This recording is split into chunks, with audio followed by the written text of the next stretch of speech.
Guys, it's a great night, and it's a great night because we won, but it's a great night to be able to send our seniors away with a win. I'm very proud of those guys. You know, when you think about C.J. Rice, he's been with me for 5 years, and rarely in college basketball do you have a chance to get a kid to stay away around you 5 years. I don't even know how he did be around me 5 years anyway.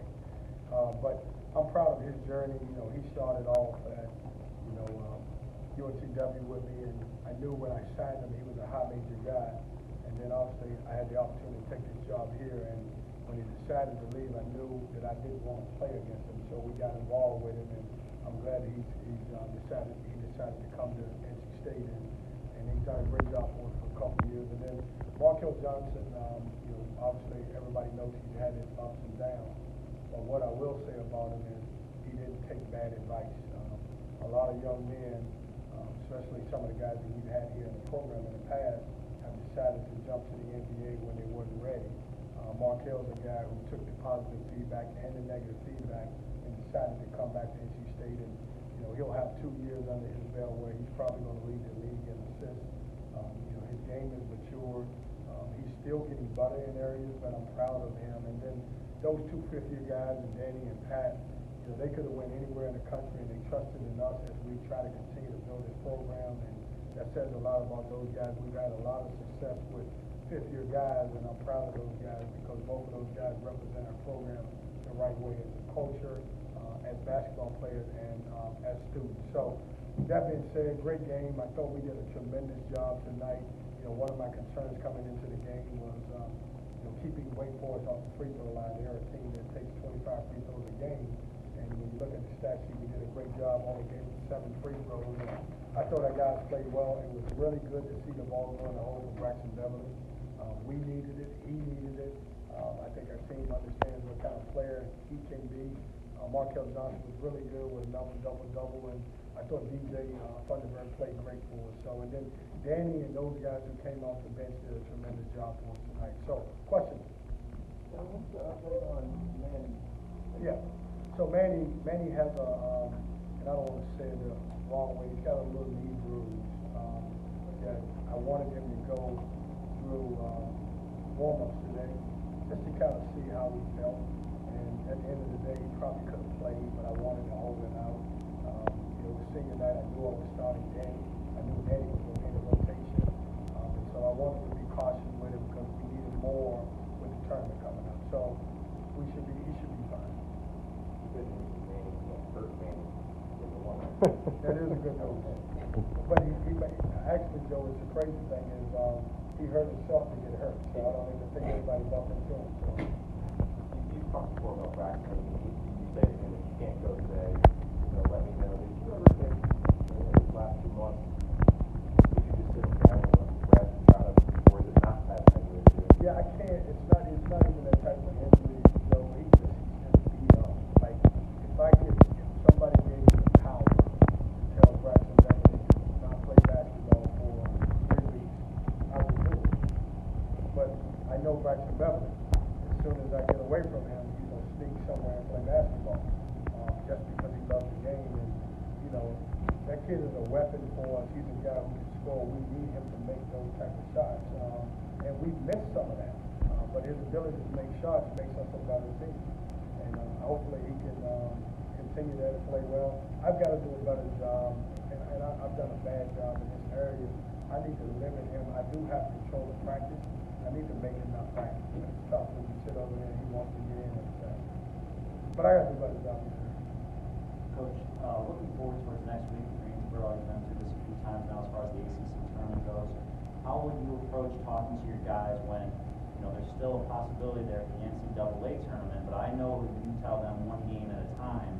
How do you go about trying to balance that, needing a win to maybe get to the postseason, but also just focusing on the ACC tournament? I think we can accomplish both by getting a win, obviously trying to win the ACC tournament, And as you win, I think that improves your resume. And so I think we have a chance. I would never only talk about the NCAA and having that chance because I think it puts too much pressure on it. Our goal is to win every game to have a chance to win the tournament. So we'll talk about winning the next game, and by doing so, it helps your resume for the NCAA tournament. The way you guys won tonight, a lot of times you're able to when you got in, you cut back the process. That don't really happen today. What does that say about the maturity of your team and kind of confidence in the right team? Yeah, I think a lot of that, Bridget, has to do with the fact that we've got depth.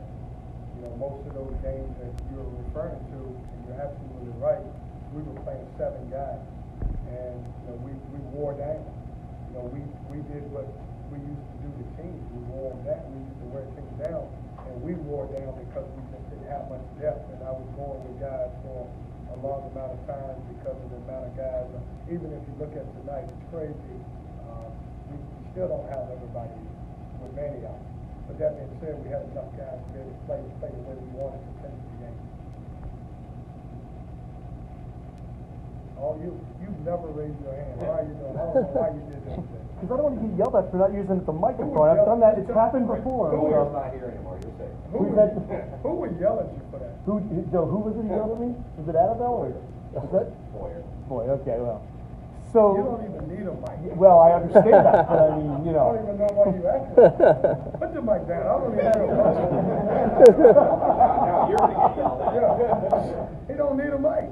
So as satisfying as Danny's performance tonight, because it was senior night, how much better does it make it in the context that you really needed him to step up with Manny out? Yeah, Danny, look, he didn't accidentally get here as a 5th year. I know a lot of times people look at 5th years because they play at a lower Division I school, they can't help you. But he's played a lot of basketball. In some respects, he's a better player at our level than opposed to a low Division I because they usually have 6'6" post guys that will rip grab him. He's had some good practices the last couple of days.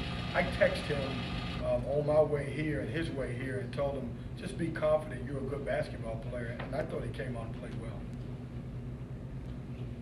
Yes, Coach, you did mention your resume, like the wins and losses that you do have on your resume. So like earlier in the season, you do have a big win against Wisconsin, and you also have one against Duke. But on the other hand, you do have losses, like the second time against Duke.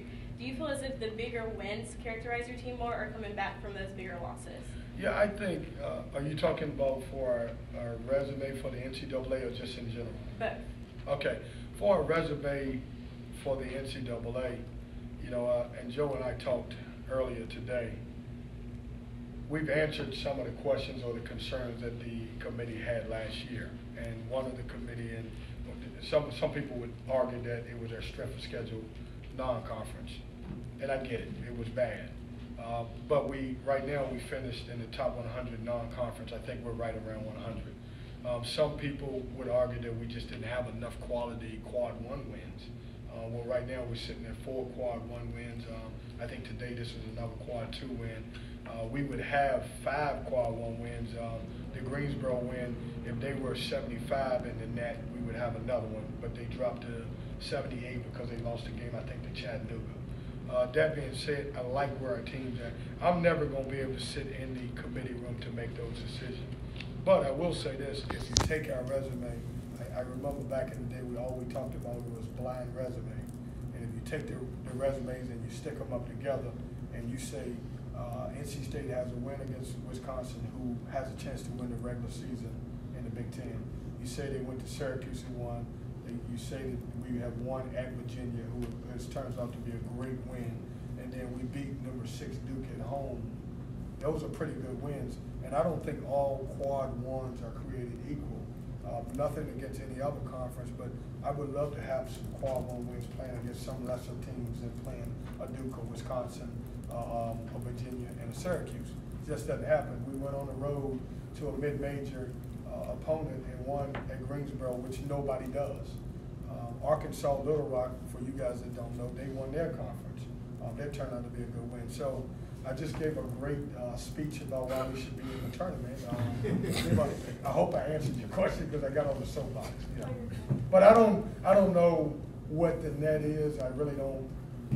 I did learn one thing, the net is only one tool that they use, and so I hope they go back to the eye test, because if you look at us, the times that we have played mostly on national television, we look pretty good. Thank you. So with the newspaper clippings, whose idea was that to give to the players? What's that? I don't even know what that is.